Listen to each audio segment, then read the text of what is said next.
Part in Census 2011. The process actually started in 2008 with the demarcation of more than 100,000 enumeration areas, the recruitment and appointment of more than 160,000 field workers who visited 14 million households to collect information across the country. Yesterday, the results were announced. They indicate that South Africa now has 7 million more people than it had at last count. The Minister in the Presidency responsible for planning is Trevor Manuel. He joins us now from our studios in Parliament. Minister, good morning to you. Welcome to Morning Live. Good morning to you, Vuya, and good morning to the listeners, viewers. Now, yesterday you said that South Africa now has the benefit of fresh census statistics. How will these figures benefit the country? You know, statistics is the lifeblood of all decision making. It's stated thus in the Statistics Act, and I think we know that we need statistics on a range of fronts to be able to help us to take decisions better. The increases in population clearly are self-explanatory. We must now provide for 7 million more people. Secondly, the movement between provinces has been very significant, and I'm sure the Treasury would be involved in making some adjustment in the allocations relatively to the 9 provinces. And then I think we can also see down at municipal level the provision of issues such as water, electricity, sanitation, sewage removal, and we can see the needs in respect of education and better understand the big challenges in society, such as the persistent inequality in incomes. You identified that and you talked a little bit about that. Tell us about why it remains so stubborn, this inequality, and what kind of challenge it presents to the government now. Well, you know, there are a number of trend lines in respect of inequality. Firstly, there's an inequality in incomes between provinces, with Gauteng still being the province where people earn most and Limpopo being the province where people earn least. So when you have movement between Limpopo and Gauteng, it's self-explanatory. Secondly, notwithstanding our commitment in the Constitution to non-sexism, there still is very significant inequality in incomes between men and women. And thirdly, there is, the racial dimensions of inequality persist. Now, if you drill down the numbers a bit more, you will find that education is a big contributor to closing the gap. So part of what you'll see coming through the system as a consequence of a bigger investment in the African community in higher education is that the gap begins to close at that end. But people who don't benefit from higher or further education, I think, remain trapped in a kind of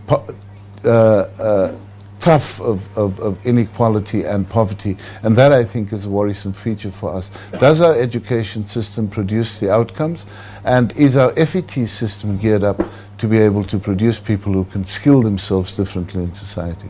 But some of these questions have already been answered, isn't it, Minister? I mean, the FET system is criticized quite regularly, and from statistics that I hear, for instance, at Sikukuni FET College, I'm told that out of, say, a sample of 80 young people who graduate, there's only a 10% absorption into the economy where people can work. So the others are just not benefiting from this higher education system. So how do we address it? What do we do now? I think that what Census has done has been to provide all of us as South Africans, as South African thinkers especially, with the tools to be able to engage in discussion. It's very important that we move beyond the kind of vuvuzela politics where we shout the odds at each other or slogany about the issues. We must get down and solve the problems because we understand them now. We understand the quality of life of 51.8 million South Africans. We can break it down in detail. And the issue is not just to understand the impact, the issue is to change it, and I think that's where government and all of civil society must come together to work at the ongoing program of transformation, because it truly has to be an ongoing program. Now, the report says that Gauteng and the Western Cape, fastest growing provinces. Did you expect that? I think you expect it. You can see it with the naked eye in the number of informal settlements, for instance. But the scale of it, 33 and 28% increase in population to Gauteng and the Western Cape respectively, is very, very significant. So I think that the numbers are a bit larger than we'd anticipated, but the trends, I think, were in self-evidence. I think you're also seeing other trends that we witness even as a country grapples with the issues post-Marikana, and that is the big movement of people out of the Eastern Cape and Limpopo into provinces like the Northwest, for instance, and that would be the attraction of employment in the platinum sector, for instance. All of these issues are evidenced now by the results of Census 2011. So now that you've received the report, Minister, what then happens? So the statistics are here, we have a better understanding of the size of the population, 52 million people, and so what does it then do? What do you then do with this information from here hence?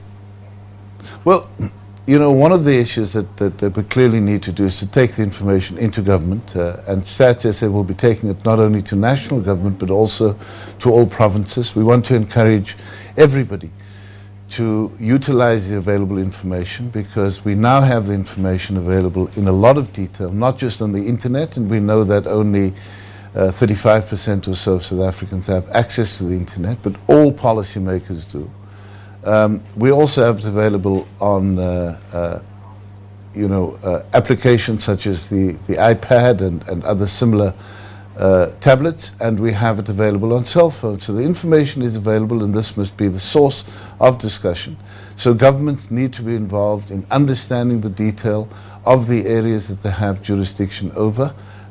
Other organs of civil society must do the same, must come together and discuss these issues. Parliament itself must be equipped to deal with the issues, and there will be discussions across the board in Parliament, both houses, to ensure that Parliament is familiar and asking the tough questions. All right. Thank you very much, Minister, for joining us. Vuvuzela politics, Minister? We must put the vuvuzelas away and talk to each other. Okay. We are listening to each other, and we need to listen a lot more. Thank you very much for you. Okay, let's vuvuzela right to a commercial break. We'll be back.